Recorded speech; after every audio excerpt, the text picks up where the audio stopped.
sebenarnya biang dari huru-hara kekisruhan terkait dengan tuduhan-tuduhan yang dianggap mengarah kepada Pak Jokowi ini kan disampaikan oleh kawan-kawan PDIP, Bang Deddy Sitorus lah sebut saja begitu.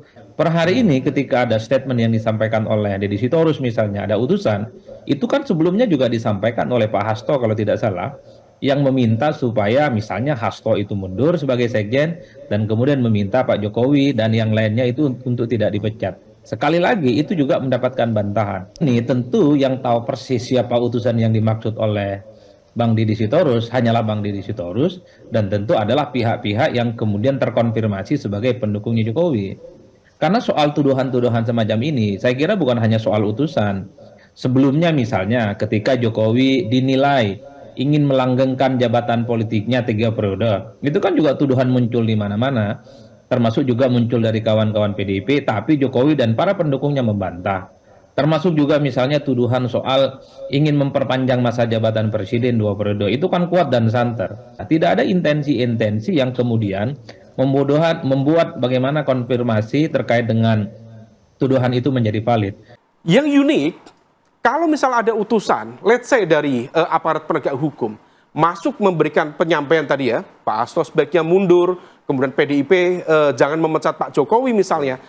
Artinya informasi itu kan sudah diterima sebelumnya bahwa terjadi pergerakan di dalam organisasi kepartean di PDIP akan dilakukan langkah-langkah politik itu. Artinya apa? Ini saling mengintai, saling mengintai. Nah, kalau misal kemudian pertanyaan apakah ini terkait dengan Pak Hasto, most likely ya. Nah, oleh karena itu PDIP saya pikir memiliki tanggung jawab moral dan politik dan ini wake up call yang sangat kuat. Jangan dibiarkan begitu saja, dibuka saja supaya kemudian apakah tadi ya bisa dikelirkan inisiatif pribadi ataukah memang utusan. Kalau utusan itu kan sesuatu yang dia membawa pesan dari siapa supaya clear.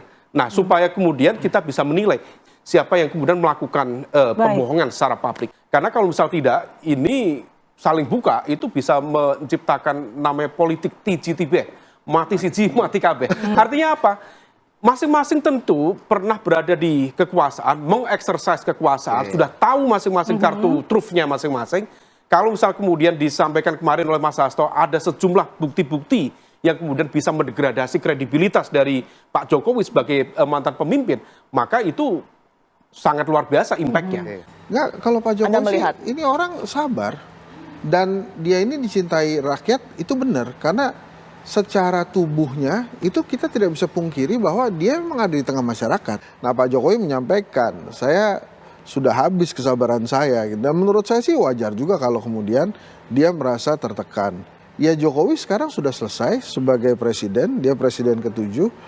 Saya sih memilih untuk menghimbau masyarakat menempatkan presiden ini yang memang kita pilih gitu ya, yang kemudian memimpin kita 10 tahun di posisi yang sebagai presiden, sehingga marwah kita sebagai negara juga terjaga. Karena kan ini presiden kita apapun itu, yang milih juga kita gitu. Nah, jadi kalau dia sudah selesai, maka selesai aja.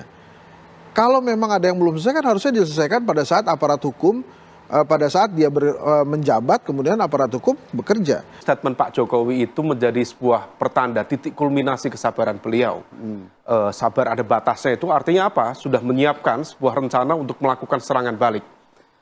Bisa saja itu sebagai sebuah ekspresi titik batas kesabaran, tetapi juga di saat yang sama, kalau misal dalam tradisi perang, kita mengenal terminologi civis pacem parabellum.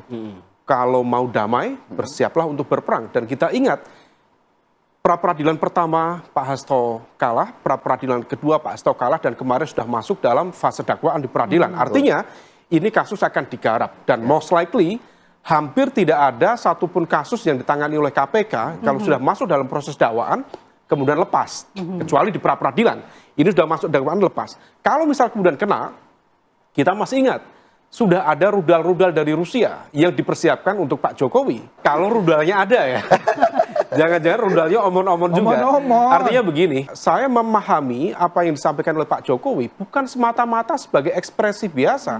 Dan Pak Jokowi bukan warga negara biasa. Tentu ada banyak informasi-informasi intelijen yang cukup valid dan juga informatif yang beliau terima, dan itu adalah bagian dari proses penyiapan diri beliau. Yang satu-satunya cara untuk bisa terkonfirmasi bahwa siapa yang sebenarnya ini valid, ya tinggal tunjuk siapa utusan itu, sebut nama orang dan kemudian apa permintaannya, itu baru valid. Itu yang saya kira per hari ini sebenarnya kita tunggu, publik juga menunggu. Yang ingin saya tekan begini Mas, ini kan tentu tidak terlepas dari konflik politik antara PDIP dan Pak Jokowi yang tidak berkesudahan. Jadi seakan-akan apapun yang terjadi dengan PDIP, dengan Pak Hasto, dan persoalan-persoalan yang lain, itu selalu dikaitkan dengan Pak Jokowi. Itulah yang saya sebutkan, ke depan memang akan terjadi tarung opini antar pendukungnya Pak Jokowi dengan para politisi-politisi PDIP yang memang sejak awal agresif menganggap bahwa Pak Jokowi itu cawe-cawe dan mengintervensi persoalan mereka. Apalagi menjelang Kongres yang katanya di bulan April, pastinya segala sesuatu juga akan dikait-kaitkan dengan Pak Jokowi.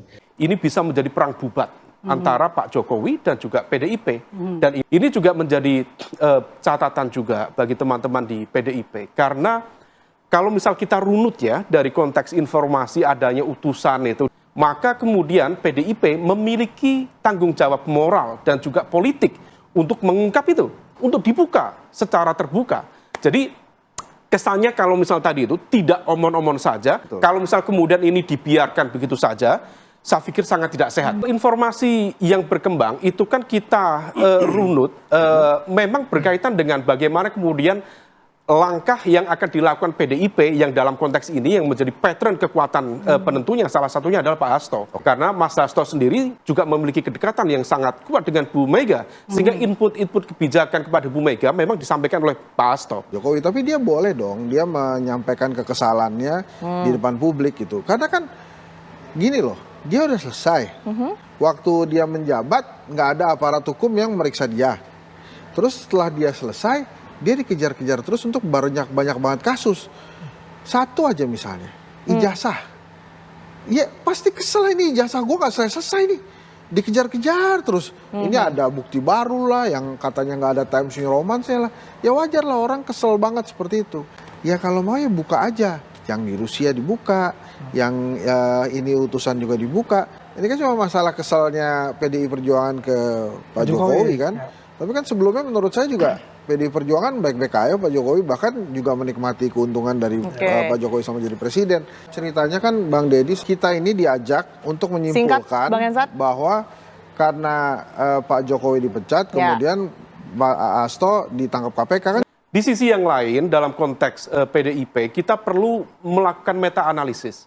Merepresentasikan hampir semua basis kekuatan PDIP, ataukah ada semacam faksi-faksi di dalam internal kekuatan PDIP. Karena kalau misal kemudian kita cermati Bang Deddy Sitorus dan teman-teman ya, tentu memiliki kedekatan dengan Mas Hasto ya, Pak Hasto.